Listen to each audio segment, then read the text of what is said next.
আসসালামু আলাইকুম। আশা করি সবাই ভালো এবং সুস্থ আছেন। আলহামদুলিল্লাহ আমিও আপনাদের দোয়ায় ভালো আছি। আর আজকে তারিখ হলো 27 তারিখ সোমবার। সময় অলরেডি বাজতেছে সকাল 10টা 35 মিনিট। মাত্র বাসা থেকে বেরোলাম। আর পাঠাও অ্যাপ চালু করে নেই, কারণ আছে। কারণ পাঠাও এখন চালু করলেই জানি আমি কনফার্ম গুলশান বনানী এদিকে রাইড রিকোয়েস্ট আসবে। তো এদিকে আসলে সকালবেলা যাওয়ার ইচ্ছা নাই, কারণ সকালবেলা এদিকে গেলেই সারাদিনটা মাটি। তো এর জন্য আসলে চেষ্টা করব গুলশান বনানী না গিয়ে আপনার তেজগাঁও মহাখালী অথবা আশেপাশে গুলিস্তানের দিকে যাওয়ার। ভাই পাঠাওতে বসুন্ধরা যাবেন? জি জি জি। চশমাটা একটু খুলেন, তারপর আবার পরেন। ব্যাস প্রেস করেন, ব্যাস ওকে। বসেন ভাইয়া।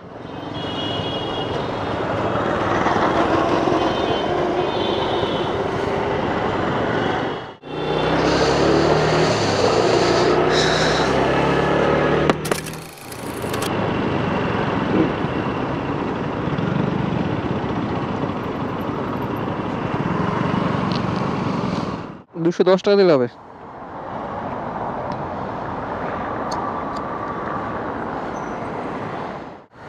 ঠিক আছে, থ্যাংক ইউ ভাই, আল্লাহ হাফেজ। ওকে, তো প্রথম টিপ তো কমপ্লিট করলাম, আপনার $210। তাহলে দ্বিতীয় টিপ নিয়ে আমার ভিডিওটা কন্টিনিউ করতেছি।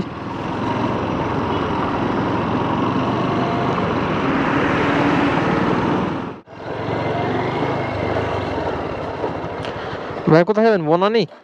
জি। আচ্ছা আসেন।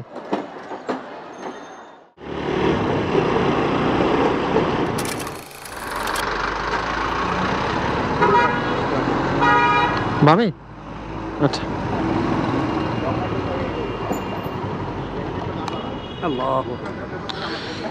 দেন।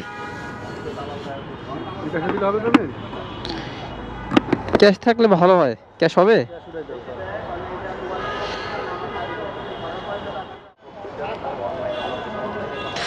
ওকে, তো এটা কত? দ্বিতীয় টিপ। দ্বিতীয় টিপ এটা আসলো আপনার $123।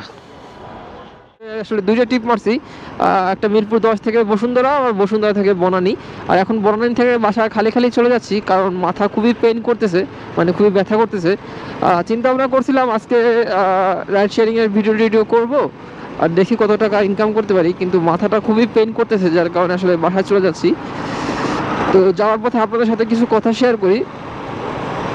কথাগুলো হচ্ছে, অনেকে আসলে রাইড শেয়ার করতে আগ্রহ প্রকাশ করেন বিভিন্ন রাইড শেয়ারিং ভিডিও দেখে, অথবা মানুষের কাছ থেকে শুনে যে রাইড শেয়ারিং করে ইনকাম করা যায়, অনেক টাকা ইনকাম করা যায়। আমরা যে আসলে ভিডিওগুলো করি, ভিডিওতে আসলে এডিটিং করার পরে মানে ভিডিওটা দেখলে আসলেই লোভনীয় মনে হয়, মানে মনে হয় যে বাইক চালাতে আর কিসের কষ্ট, অল্প সময় তো ভালো টাকা ইনকাম করা যায়, এরকমই অনেকেই ভাবেন।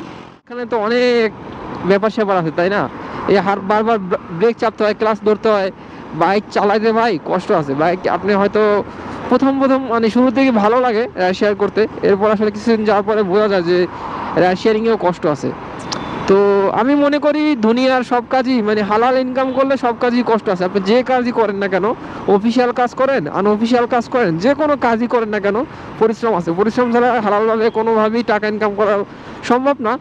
অনেকেই আবার বলতে পারেন, ভাই আপনি তো ভালোই আছেন, আপনি তো রাইড শেয়ার করে ভালো টাকা ইনকাম করেন, এটা বলতে পারেন।